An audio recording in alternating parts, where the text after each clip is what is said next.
আমাদের দেশ আপনারা তার জন্য দোয়া করবেন।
মামু ভাই কই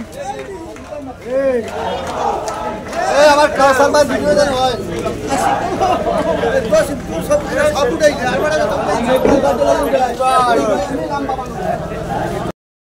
এই 31 দফায় বিএনপি আগামীতে নির্বাচনে জিতলে রাষ্ট্র ক্ষমতায় গেলে কি কি করবে মানুষের জন্য সমস্তটা এখানে লেখা আছে। এখানে ছাত্রদের জন্য আলাদাভাবে কি করা হবে লেখা আছে, যুবকের জন্য কি করা হবে লেখা আছে, কৃষকের জন্য, শ্রমিকের জন্য, আইনজীবীর জন্য, ডাক্তারের জন্য, মহিলাদের জন্য, প্রত্যেকের জন্য আলাদা আলাদাভাবে 31 দফার মধ্যে লেখা আছে তার জন্য কি করা হবে। ইনশাআল্লাহ যদি জনগণের ভোটে আগামীতে বিএনপি ক্ষমতা আসে তাহলে দেশনায়ক তারেক রহমান এবং দেশনেত্রী বেগম খালেদা জিয়া আগামীতে এই 31 দফা বাস্তবায়নের মাধ্যমে জনগণের সার্বিক সমস্যার সমাধান করতে পারবেন। আর আপনারা জানেন আমাদের দেশনেত্রী বেগম খালেদা জিয়া অসুস্থ।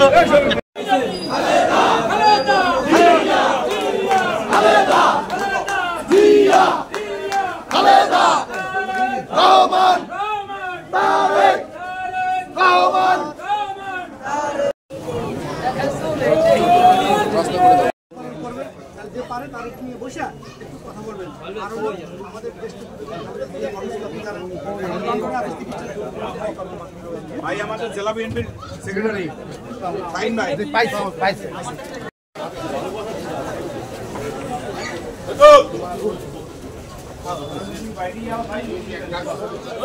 এটা হলো বিএনপির 31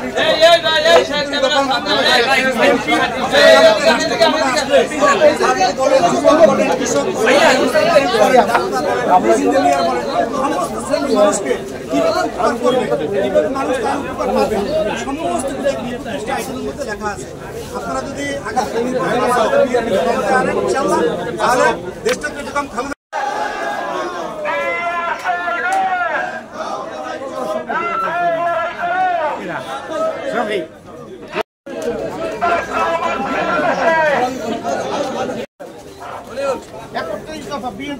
রাষ্ট্র সংস্কার একটু করবেন, এটা যুব দলের লোক, একটু বেশি তোমার বেশি করতে হবে একটু দলের জন্য। আমি কিন্তু উড়ি নেই সাংবাদিক, আমি কিন্তু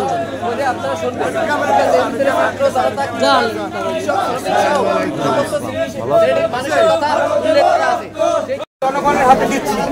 বাংলাদেশে এই রাষ্ট্র এবং এই রাষ্ট্রের রাজনীতি সম্পর্কে যত সংস্কার দরকার আমরা এগুলো বিএনপি ক্ষমতায় আসলে আমরা এগুলো লিফলেট বিতরণ করলাম আমরা বাবুগঞ্জ উপজেলা বিএনপির নেতৃত্বে। আজকের এই অনুষ্ঠানের প্রধান অতিথি হিসেবে আমাদের মাঝে উপস্থিত আছেন বরিশাল জেলা বিএনপির সম্মানিত সাধারণ সম্পাদক অ্যাডভোকেট আবুল কালাম শাহীন। আজকের এই সভায় সভাপতিত্ব করবেন বাবুগঞ্জ উপজেলা বিএনপির সম্মানিত আহ্বায়ক সাবেক উপজেলা চেয়ারম্যান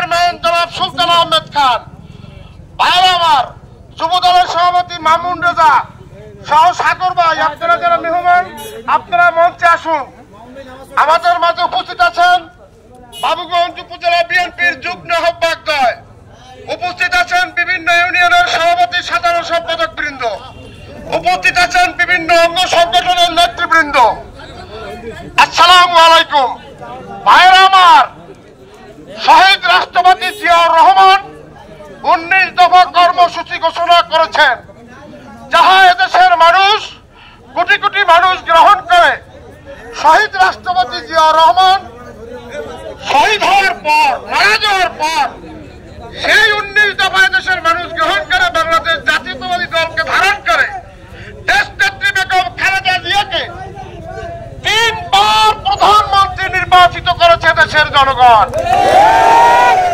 আমাদের আগামী রাষ্ট্রনায়ক আপনাদের মনে আছে কিনা, এই অবৈধ সরকার, জালিম সরকারের ৫৫ ভোটের নির্বাচনের আগে ২৭ দফা ঘোষণা করেছিলেন। আপনাদের কি মনে আছে? সেই ২৭ দফা আমরা বিভিন্ন গ্রামে গঞ্জে হাটে বাজারে আপনাদের কাছে দিয়েছি। তার ফল কি আমরা পেয়েছি? কি ফল পেয়েছি বলুন তো? ভোট কেন্দ্রে গিয়ে দেখি ভোট কেন্দ্রে মানুষ নেই, কুকুর ঘোরাঘুরি করছে। আজকে আগামী রাষ্ট্রনায়ক তারেক রহমান ৩১ দফা দিয়েছেন, এটি আপনারা ভালোভাবে পড়বেন, অন্যকে দেবেন, জনগণের হাতে হাতে পৌঁছাবেন। তাহলে দেখবেন আগামীতে ব্যাপক সংখ্যাগরিষ্ঠতা নিয়ে বাংলাদেশ জাতীয়তাবাদী দল আবার সরকার গঠন করবে ইনশাআল্লাহ। বাংলাদেশের উন্নয়ন হবে, এই দেশের মানুষের সেবা হবে। এদেশের মানুষের সেবা সবসময় বিএনপি করেছেন, আগামীতেও করবে ইনশাআল্লাহ। এ পর্যায়ে আপনাদের সম্মুখে বক্তব্য রাখছেন বাংলাদেশ জাতীয়তাবাদী দল বরিশাল জেলার সম্মানিত সাবেক সাধারণ সম্পাদক, আজকের অনুষ্ঠানের প্রধান অতিথি বাংলাদেশ জাতীয়তাবাদী দল বরিশাল দক্ষিণের সম্মানিত সদস্য সচিব অ্যাডভোকেট আবুল কালাম শাহীন।